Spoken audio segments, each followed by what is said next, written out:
मैं शपथ लेना चाहूँगा महोदय। आप किस भाषा में शपथ लेना चाहेंगे? मैं पंजाबी भाषा में शपथ लेना चाहूँगा।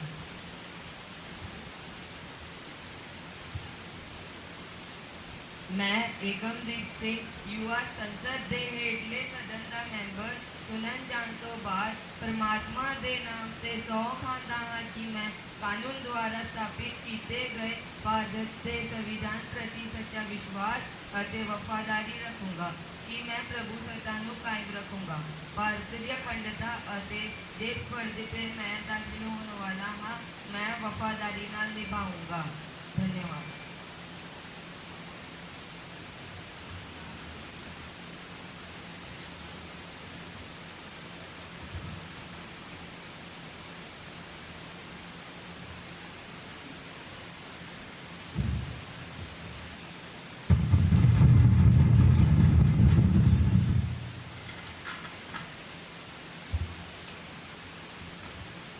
Honorable members, it is my sole duty to inform the House of sudden demise of our former Foreign Minister, Mr. Bhuvan Natwar Singh. Mr.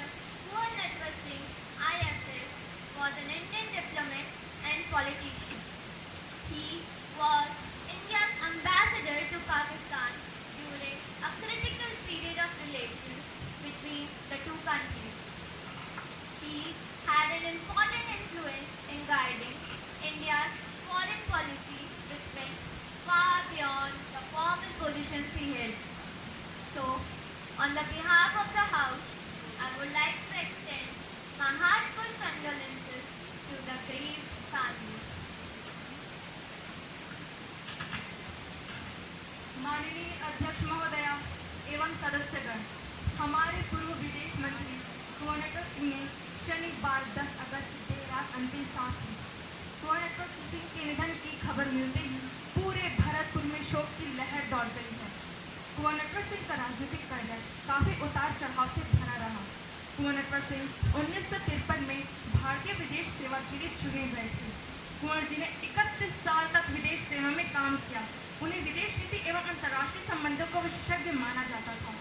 कुंवर नटवर सिंह के निधन से केवल भरतपुर ही नहीं बल्कि पूरे देश को भारी क्षति हुई है। यद्यपि हम सभी की मृत्यु शाश्वत सत्य है, फिर भी परिजनों से सदा का वियोग असीम है, जिन्हें मैं महसूस कर सकती हूँ।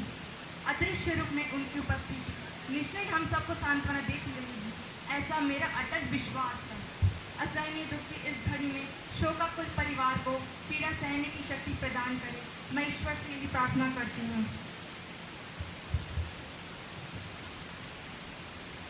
महान विदेश मंत्री स्वर्गीय श्री कुंवर नटवर सिंह एक भारतीय राजनीतिज्ञ और राष्ट्रीय थे।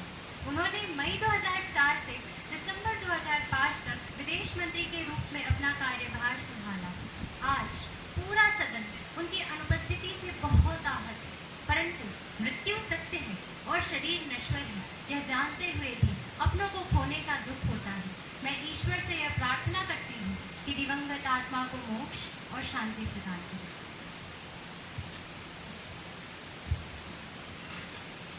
सदस्यगण गहरा शोक प्रकट करने एवं श्रद्धांजलि अर्पित करने हेतु कुछ क्षण मौन खड़े होंगे।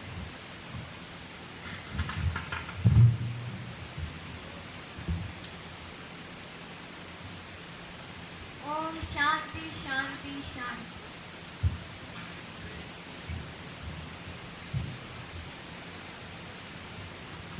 महासचिव जी, शोक संतप्त परिवार को सदन की ओर से संवेदना संदेश भेजेंगे। जी महोदया। मिस डॉली साहू। माननीय अध्यक्ष महोदया जी, सोशल मीडिया और ऑनलाइन की दुनिया को आज मानवता के विकास के पैमाने के रूप में देखा और आंका जा रहा है, लेकिन यह दुर्भाग्य की बात है कि आज भी स्त्रियों के हिस्से में क्या है? घृणा, अपमान और हिंसा। आज हमारी दिनचर्या पूरी तरह से ऑनलाइन हो गई है। छात्रों की पढ़ाई ऑनलाइन, कामकाज ऑनलाइन, सामान भी ऑनलाइन मंगाए जाते हैं, बिल भी ऑनलाइन चुकाई जाती है, यहाँ तक कि खाना भी ऑनलाइन मंगाया जाता है। इन सब के चलते हमें कभी कभी ऑनलाइन ठगी शिकार होना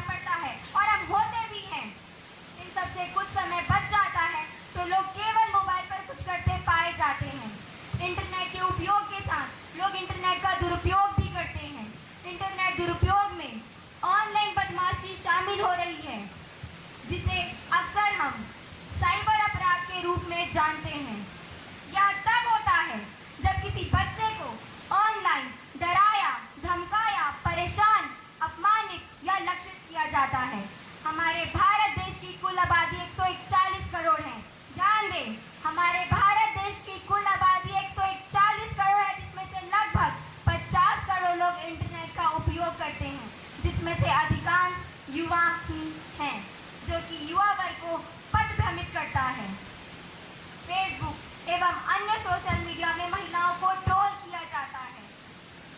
स्त्री अगर घृणा, अपमान और हिंसा की पात्र हो तो इस देश में, इस दुनिया में उसके लिए कोई सम्मानजनक भविष्य व सुरक्षित जगह नहीं है। महोदया जी, सच तो यह है कि इस देश में स्त्रियों का मान नहीं हो रहा है। सच तो यह है कि इस देश में स्त्रियों का मान नहीं हो रहा है।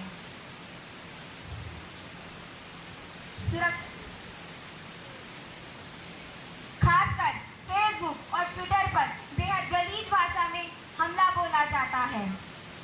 लगभग हर महिला, हर किशोरी, हर युवतियों के इनबॉक्स पर कमोवेश के इसी तरह के गंदे संदेश व अशोभनीय तस्वीरें आते हैं, जिसकी वजह से साइबर अपराध पूरी तरह से अपने पैर पसार चुका है। हमारी खामोशी को हमारी कमजोरी ना समझना, हमारी खामोशी को हमारी कमजोरी ना समझना। अगर साइबर अपराध नहीं रोका गया तो हम सरकार की नींव हिला देंगे, सरकार की नींव हिला देंगे। महोदया जी, मैं आपके माध्यम से ये सरकार से कुछ प्रश्न करना चाहूँगी। मेरा पहला प्रश्न है, ऑनलाइन ठगी हुए शिकार लोगों के लिए सरकार क्या कदम उठा रही है? मेरा दूसरा प्रश्न है, साइबर अपराध को रोकने के लिए सरकार कौन कौन से कदम उठा रही है? मेरा तीसरा और अंतिम प्रश्न है, देश में कुल कितने साइबर नियंत्रण शाखा खोले गए हैं? धन्यवाद। Honorable Minister of Information and Broadcasting.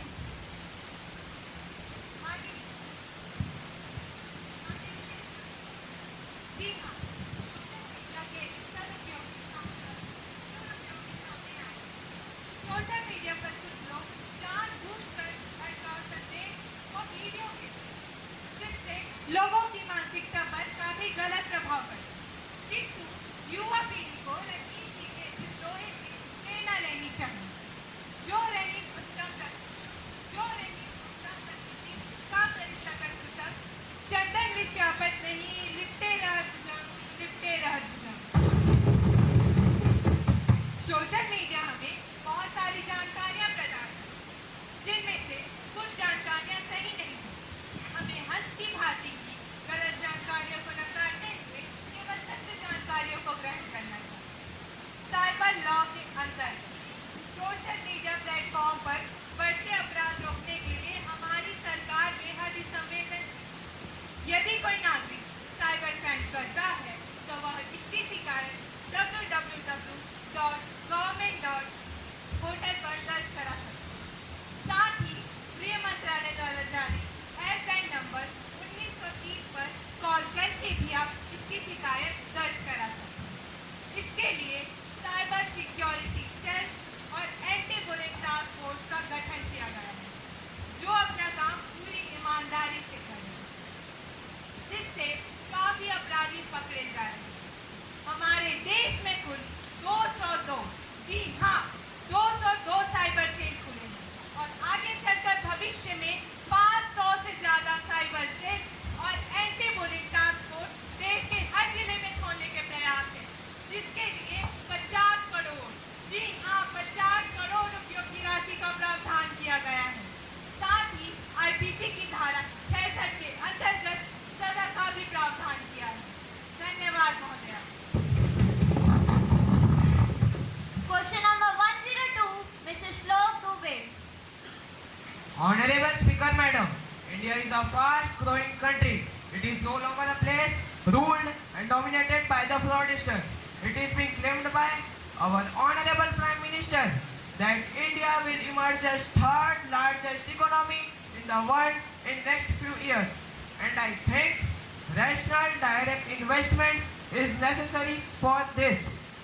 Madam, India is following liberal policies to allow foreign companies to invest here, but this is increasing the outflow of foreign exchange reserves.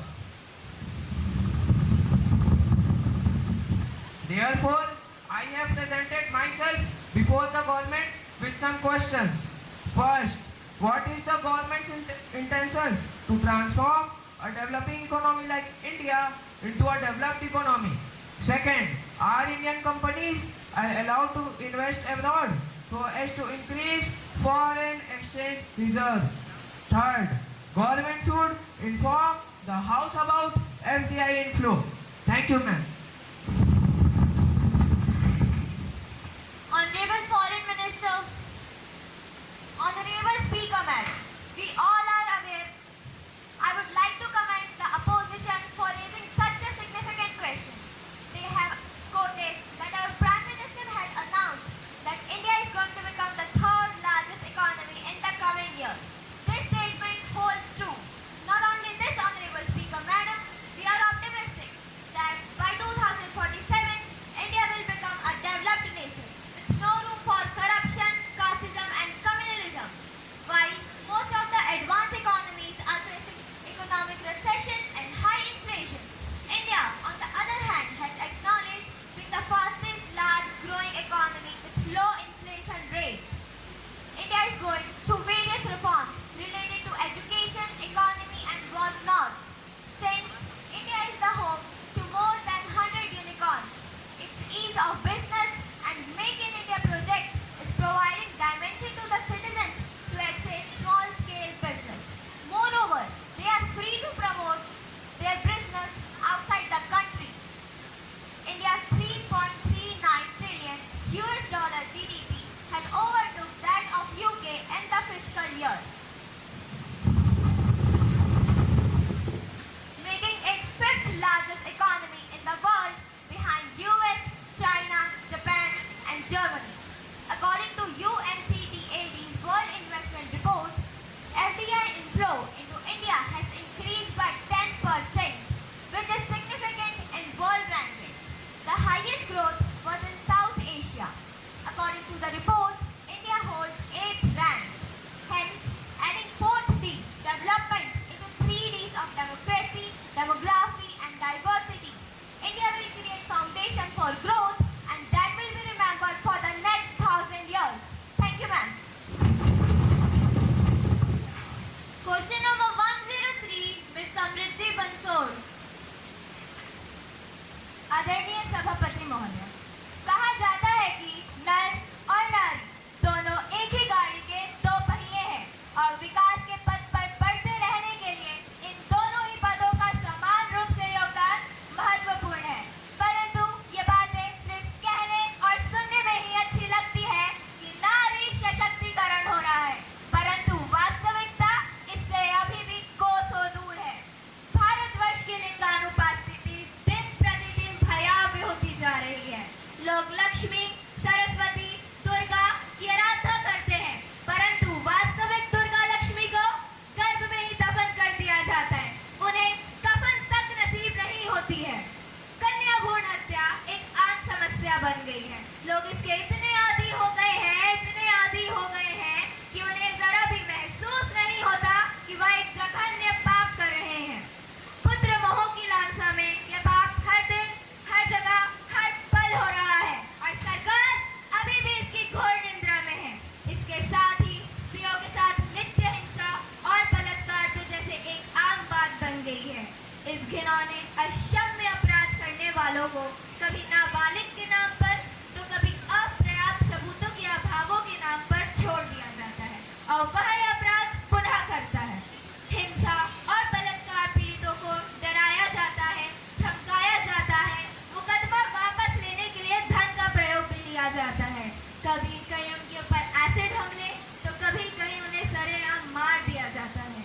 उनके दर्द को ना समझते हुए पुलिस और अस्पताल का उनके प्रति बर्ताव उनके घावों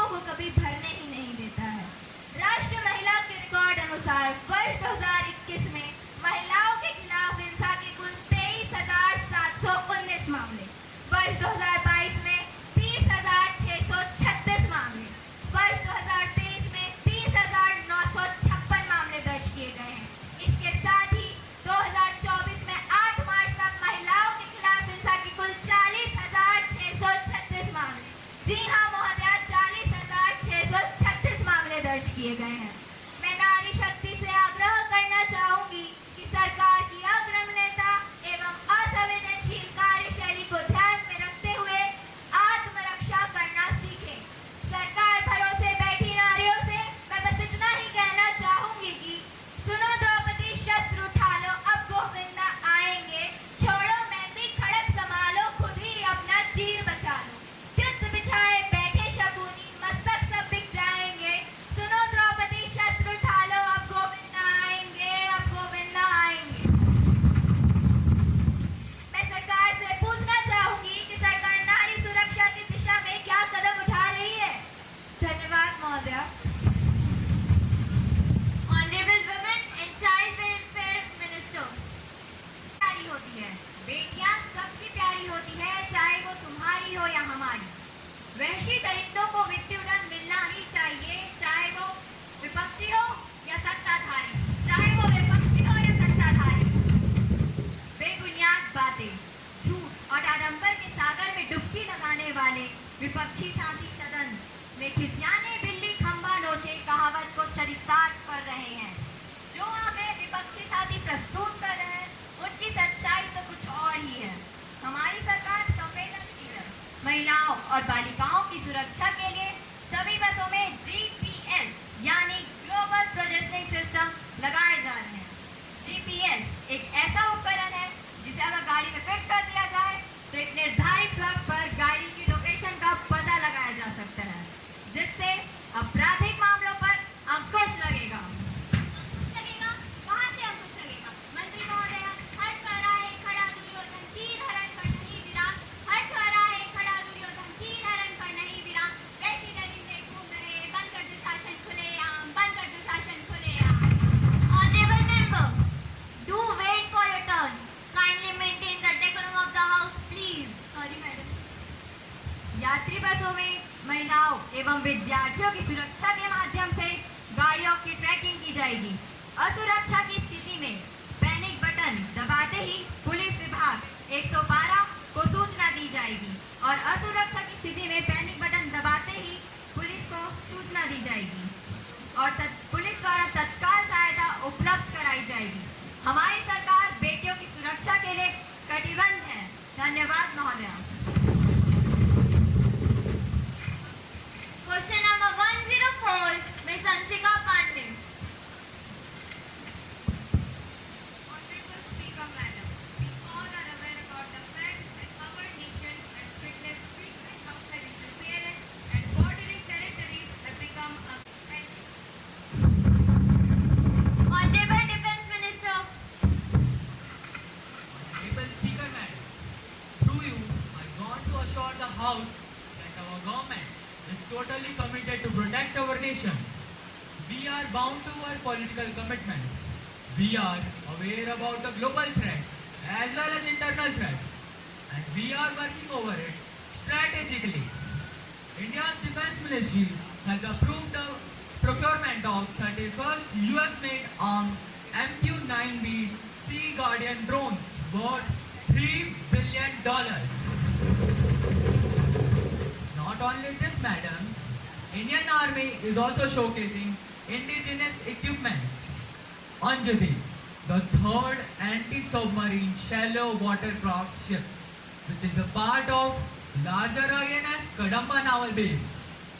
This project involves the construction of 8 ships, which is specifically designed for low-intensity maritime operations. Our defense is gradually adding the strength in the form of Bagsheer, an indigenous submarine. Prithvi 2, a short-range ballistic missile. Pralay, a ballistic missile ranging from 150 to 500 kilometers. BRO, Border Road Organization, is also working commendably. It secured the border of India by building infrastructures on the border. It is recently working on Nachilpur Tunnel, which is strategically crucial for Indian forces. This tunnel will strategically crucial for armed forces and centers massive infrastructure push in the region with a cost of rupees 2,941 crore. Yes, madam. 2,941 crore. Thank you, madam.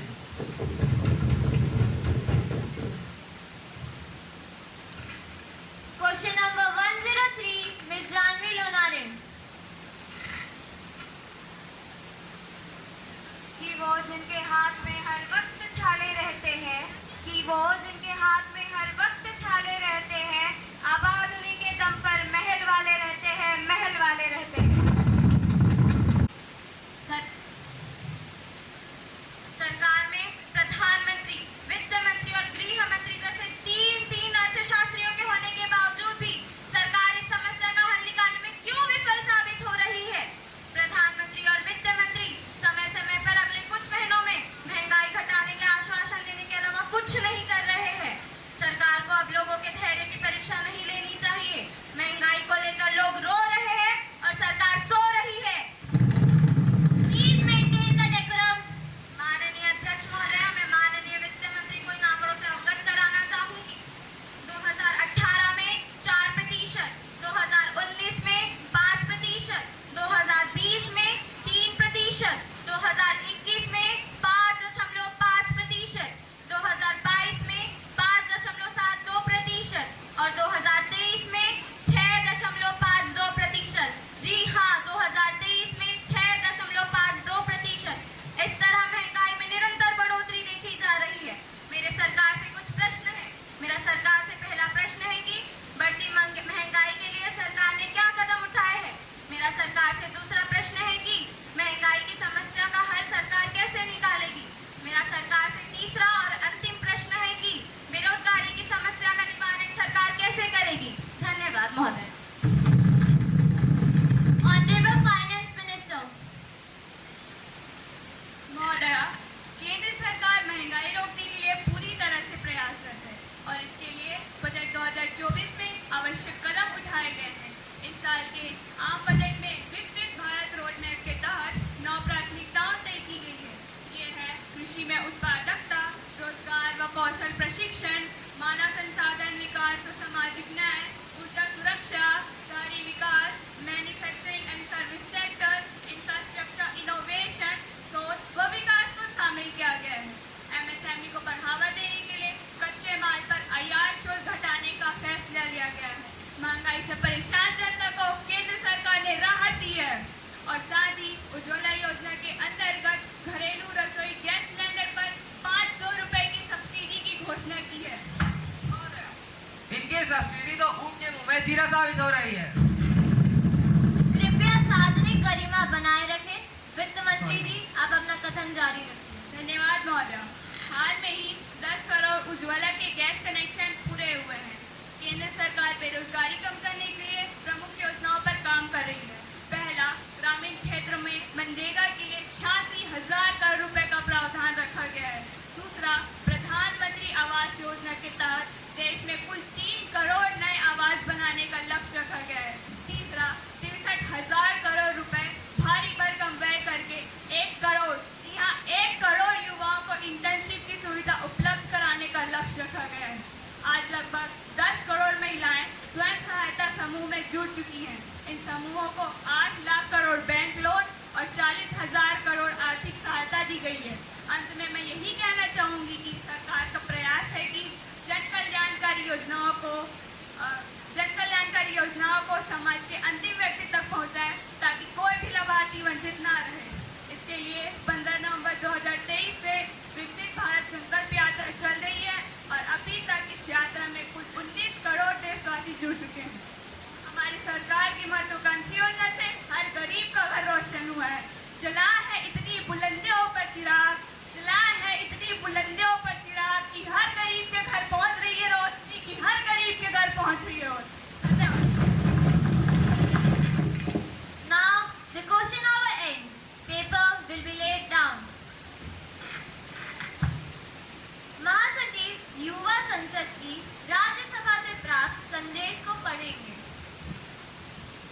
सम्माननीय सभासदों, मुझे युवा संसद की राज्यसभा के महासचिव से प्राप्त निम्नलिखित संदेश की सूचना युवा संसद को प्रक्रिया तथा कार्य संचालन विभाग के अनुसार खाद्य सुरक्षा संशोधन विधेयक 2024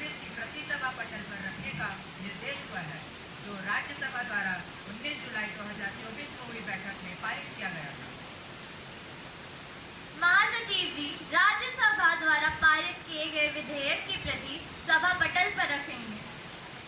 महोदया, मैं राज्यसभा द्वारा पारित किए गए खाद्य सुरक्षा संशोधन विधेयक 2024 की एक प्रति सभा पटल पर रखता हूँ।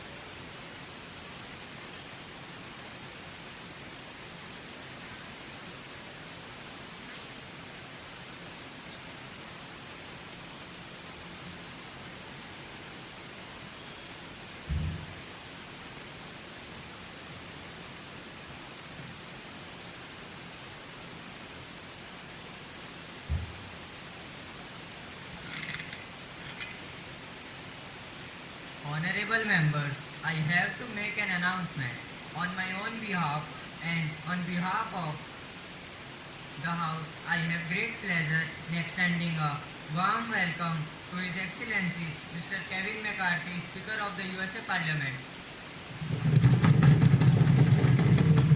and the honorable members of the USA Parliament delegation who are on a visit to India. The other honorable members of the delegation are Mr. Rich Hudson, Member of Parliament,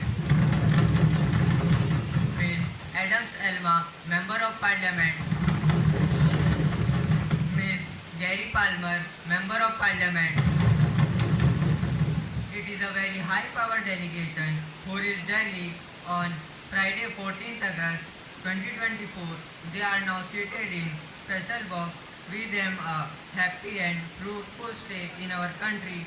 We also convey our warm feeling and very best wishes through them to their President, the Prime Minister, Parliament, the government and very friendly people of USA.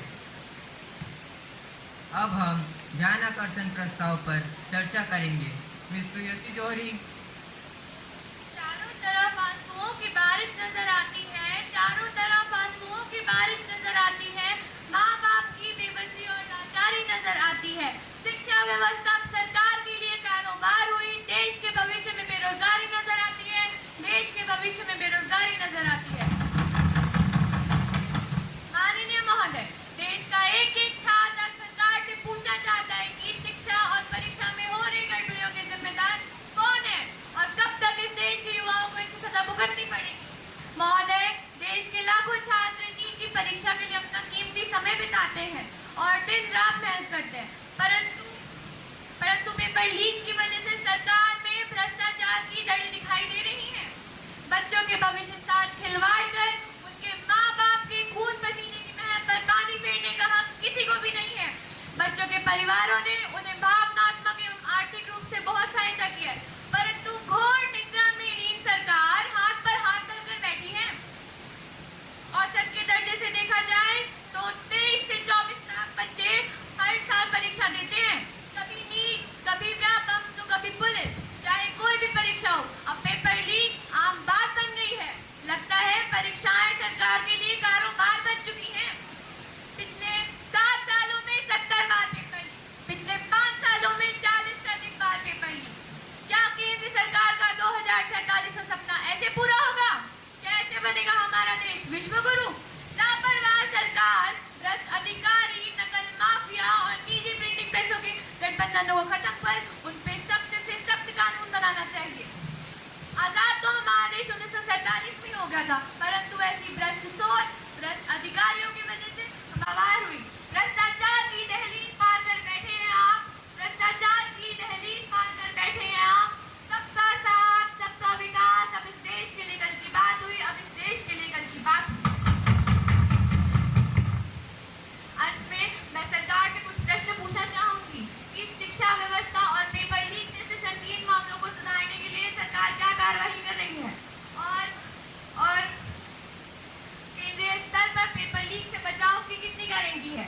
मेरा दूसरा प्रश्न है, भावी पीढ़ी के लिए रोजगार की क्या योजना होगी? धन्यवाद। Honorable Education Minister. Honorable Sir, with a heavy heart, I stand in front of you, feeling saddened by NEET exam paper. It is very unfortunate to face such issue. Sir, through you, I want to assure the opposition and the countless students and parents that our government is completely determined against this issue. As our government has taken a swift action against the NEET exam paper leak by introducing the Anti-Paper Leak Law 2024, which imposes minimum imprisonment of 3 to 5 years for individual found guilty for cheating in exam. Under Public Examination Prevention of Unfair Means Act, the penalty of 1 crore is imposed on those found guilty. Sir, this law applies to all public examinations including UPSC, SSC, Railway, Banking and NTA. Thank you, sir. कोई और पूरक प्रश्न? सुश्री अदिति मानिकपुरी, आप अपना प्रश्न पूछिए।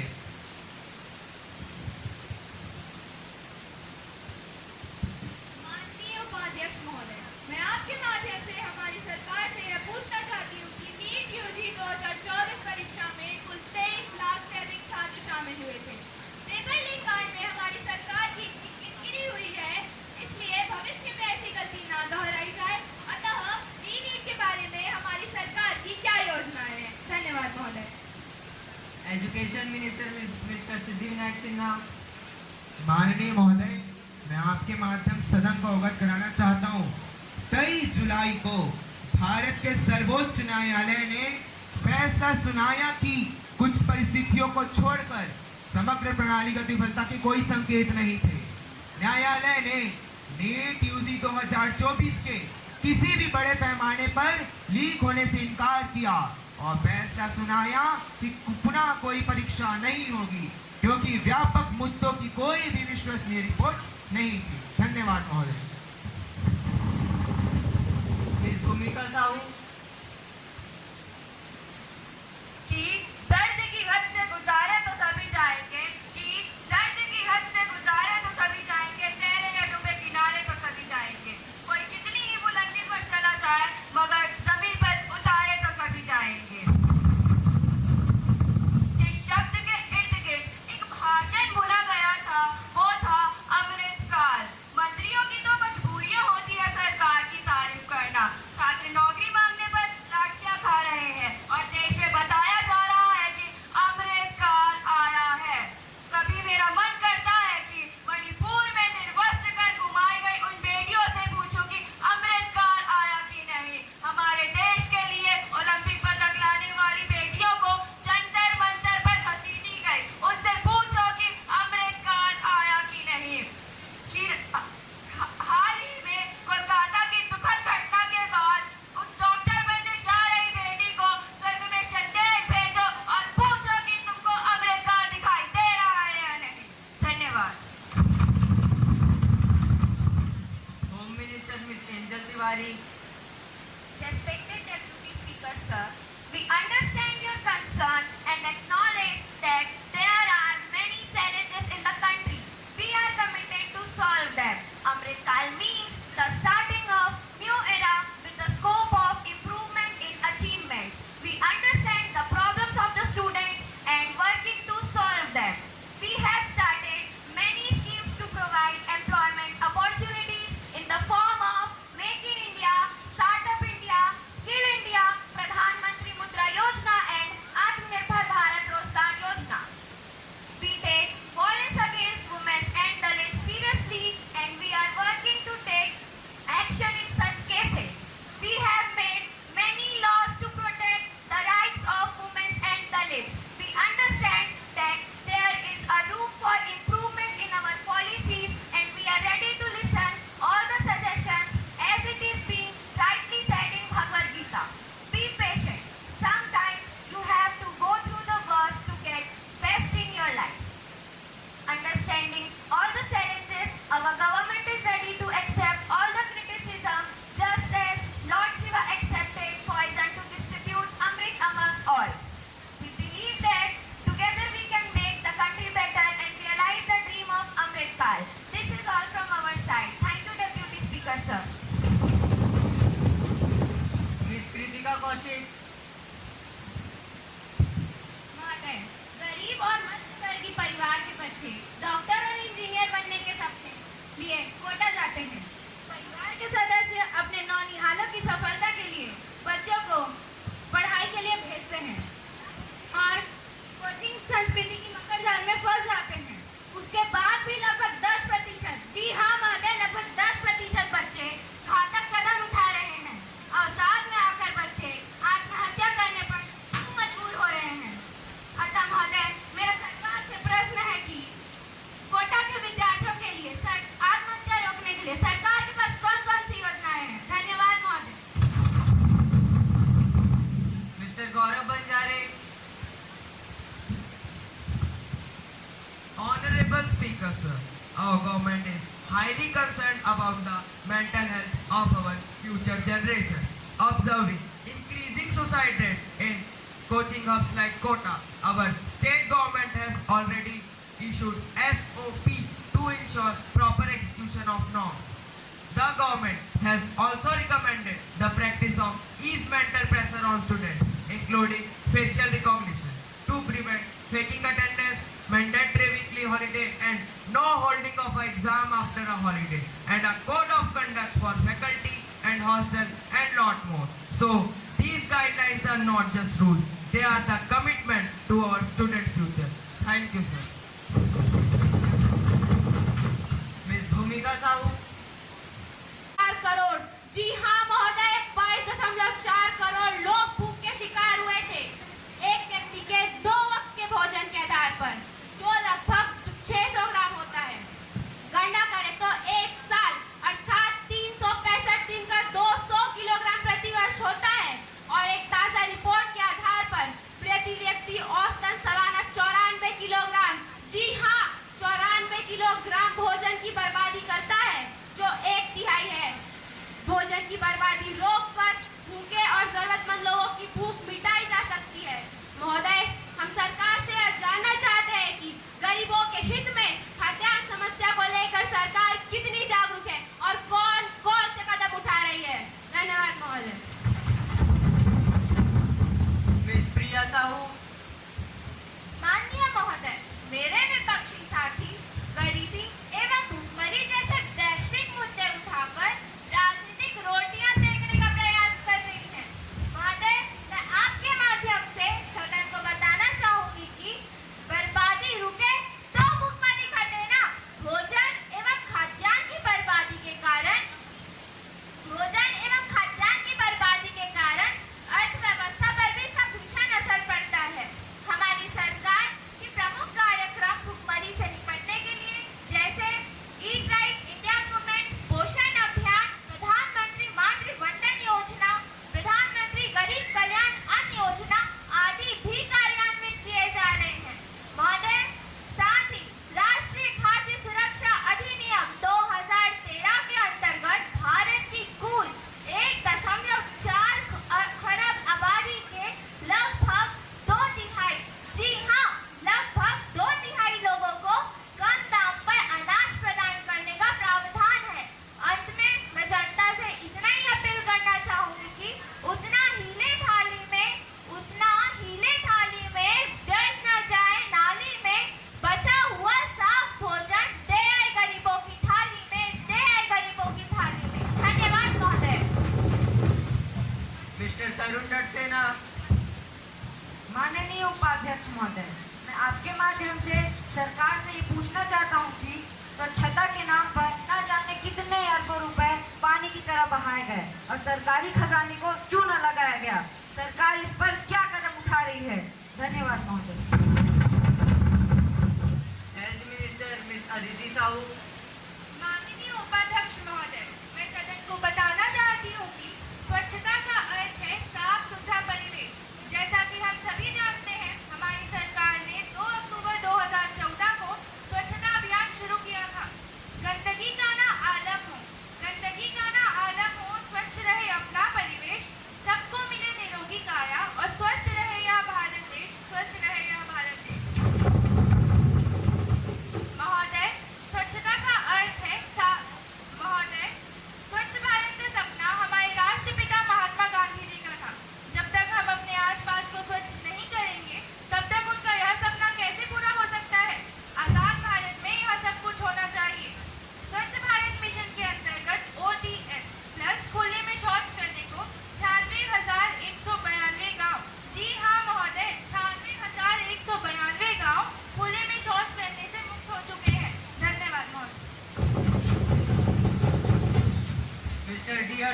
साहू।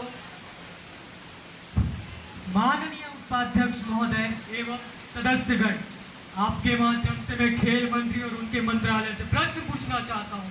विनेश फोगाट को final से बाहर कर दिया गया। भारत के साथ ओलंपिक में धोखाधड़ी हुई, लेकिन हमारी खेल मंत्री ने मीडिया के सामने आकर एक शब्द भी ना कही महोदया, एक शब्द भी ना कही। ऐसा क्यों? वहां तो हाथ में हाथ धरे बस बैठे बस रहे थे। महोदय, मेरा पहला प्रश्न है कि भारत कुल 16 खेलों में भाग लिया था, उनको 560 करोड़ रुपए की निधि दी गई थी महोदय, 560 करोड़ रुपए, लेकिन बस 1 सिल्वर और 5 ब्रोंज। ऐसा क्यों? इतने फंड होने के कारण भी बस 6 मेडल। क्या हम यह समझे कि एक मेडल की रेट 99 करोड़ रुपए लगी? महोदय, मेरा दूसरा प्रश्न है कि भारत ओलंपिक में पहले के मुकाबले सुधर गया है, लेकिन उस तरह नहीं जो एक विकसित भारत चाहता है। क्या यह भारत का भविष्य वैसा का वैसा ही रहेगा कि कभी भारत ओलंपिक में सफल भी हो पाएगा? महोदय, मैं अपने शब्दों को यही विराम देना चाहता हूं। धन्यवाद। Sports minister miss Aparna Sagarkar. Honorable sir, I accept that India's performance in Olympics has improved as compared to the previous year, but still there is a long way to go to match the standard of developed countries. We are committed to invest in sports infrastructure, training, along with support system, with strategic planning and sustained effort. It is entirely possible for India to achieve higher level in future Olympic Games. Our vision is to continuously enhance our sports ecosystem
जाती है कि सच बिकता है, झूठ बिकता है, सच बिकता है, झूठ बिकता है, बिकती है हर कहानी, तीनों लोक में जल मिल रहा है, फिर भी बिकता है बोतल में पानी, फिर भी बिकता है बोतल में पानी। अध्यक्ष महोदया जी, भारतवर्ष गांव का देश है, जहां रहते हैं गरीब, किसान, मजदूर और गांव की तंग गलियों में रेन वाटर हार्वेस्टिंग के लिए जगह कहां से आएगी, जहां एक कमरे में 4 से 6 लोग रह रहे हो, जहां लोगों को 2 वक्त की रोटी नसीब नहीं होती। ऐसे में रेन वाटर हार्वेस्टिंग के टैंक निर्माण की राशि कहां से आएगी? और अगर भारत की भोली भाली जनता के जेब पर अतिरिक्त राशि का बोझ पड़ा तो हम अल्पमत की इस सरकार नहीं अल्पमत की कमजोर सरकार को गिराएंगे। बैठो प्लीज मेंटेन द डिसिप्लिन। अतः मैं इस बिल का पुरजोर विरोध करती हूँ। माननीय अध्यक्ष महोदय जी, मैं आपके माध्यम से हमारे विपक्षी साथी को यही बताना चाहूंगी कि न मैं गिरी और न मेरी उम्मीदों के पहाड़ गिरे, न मैं गिरी और न मेरी उम्मीदों के पहाड़ गिरे, पर कुछ लोग मुझे गिराने में कई बार गिरे, कई बार गिरे, कई बार गिरे। Please be patient. This is house. Please maintain the discipline. सुश्री तन्मय मोटकरे। माननीय अध्यक्ष महोदय जी, मौजूदा दुनिया में 30 देशों में जल संकट एक बड़ी समस्या बन चुकी है और अगले 1 दशक में वैश्विक आबादी करीब 2/3 हिस्से को जल की अत्यधिक कमी का सामना करना पड़ेगा। भारत में भी जल संकट अब वास्तविकता बन चुकी है। भारत में विश्व के कुल उपयोगी जल संसाधनों का केवल 4% उपलब्ध है। यहाँ केवल 4%, जिसके चलते भारत दुनिया का सर्वाधिक जल मांग वाला देश बन रहा है। जल संसाधन और आबादी में तेजी से हो रहे वृद्धि के प्रति व्यक्ति जल की उपलब्धता लगातार घट रही है। जल संरक्षण को लेकर सरकार के इस अस्पष्ट नीति का खंडन करते हुए मैं इस बिल का विरोध करती हूँ। धन्यवाद महोदया। माननीय प्रधानमंत्री जी। महोदया, आजादी के पश्चात पहली बार 1987 में राष्ट्रीय जल नीति घोषित किया था। बाद में फिर 2002 को घोषित की गई, जिसके तहत भू जल संसाधनों को विनियमित करने और समग्र प्रयासों से जल पुनर्भरण